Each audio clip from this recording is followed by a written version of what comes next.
So SmackDown starts off with some celebration of champions. Roman doesn't come out because why would he? Bayley interrupts this by saying, whoa. We then get an impromptu match, so I'll skip that. We then get some very nice Aleister Black promo, which honestly is his best yet. Next up is Corbin versus Nakamura, but then we get someone else first. And, wait, is that Battle Alliance? I hear. Yes, it is. And honestly, I am happy that Rick Boogs, man, is on SmackDown. Also, I love Pat's reaction to it. It just adds so much.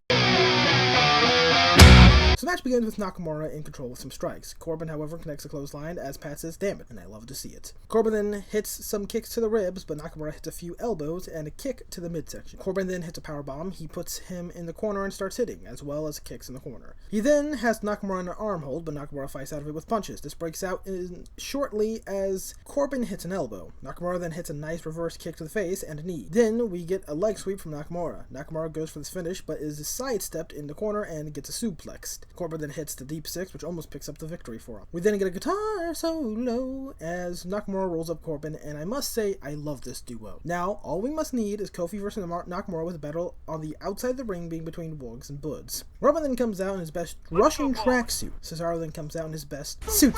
This promo was, honestly, I just think Cesaro really needs to work on his intensity. Just imagine it had a little bit of anger in his voice. Seth then attacks Cesaro. Next up, we have the new tag team champions coming out as we get Bobby Roode versus Dominic. But before that, here's a word from our sponsor, Vince McMahon. I'm gonna be honest. I could talk about how Nelson's fast-paced editing and Flash Gold's fast-paced speaking and snap dialogue, and how the two really seem to work well together despite themselves having a really different way of creating a script. Or I can just ignore all that and go, Kevin Dunn, but we need more wide shots. Get on it, Kevin!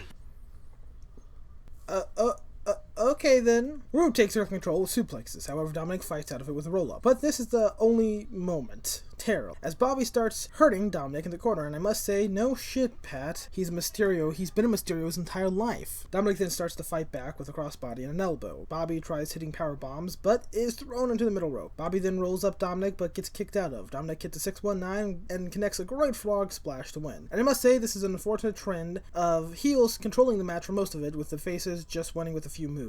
I don't like that. Next up is a Fatal 4-Way main event match for the Intercontinental Championship, and I must say, I love what they've done with the IC title ever since Big E held it. It feels more important again, and so does this match, as it begins with KO and Sammy going at it, and E and Apollo. Apollo takes control early in the ring as he connects great punches. Big E hits a great elbow to the face of Apollo. KO comes back to the ring to drop E, and Sammy attacks KO. He hits club ring punches over the head of KO. E then throws Sammy over the top rope and hits punches to the gut. He then also goes back in and is dropped out by Cruz as he connects a great drop kick. It spills outside as KO and Cruz go at it, and we see a great moonsault from Apollo to E. After that, Sammy starts punching Apollo and connects a backflip of his own. KO attacks Sammy and goes to the top, hitting a swanton bomb that would make Jeff proud. KO and E start sharing some punches. E takes control after a clothesline. However, Apollo does some nice moves back alongside with the suplex. KO breaks up the pin attempt. Sammy hits KO with an exploder suplex and tries for the huluva kick and misses. KO tries hitting a super kick but also misses.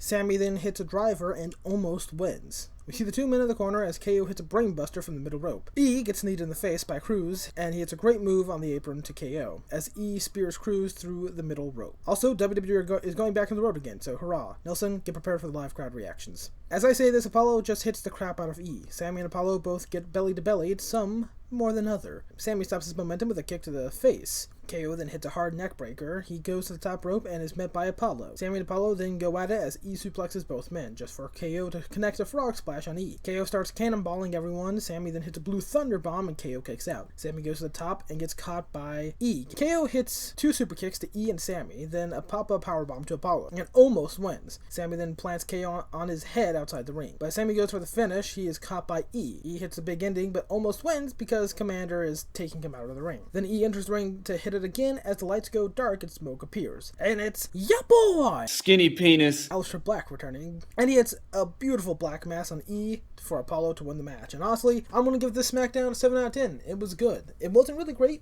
There was a lot of stuff that I didn't like the impromptu matches, but I mean, I can live with that, I guess. So with that being said, I am your host, Gold Nuclear, signing out. Oh no, I meant to...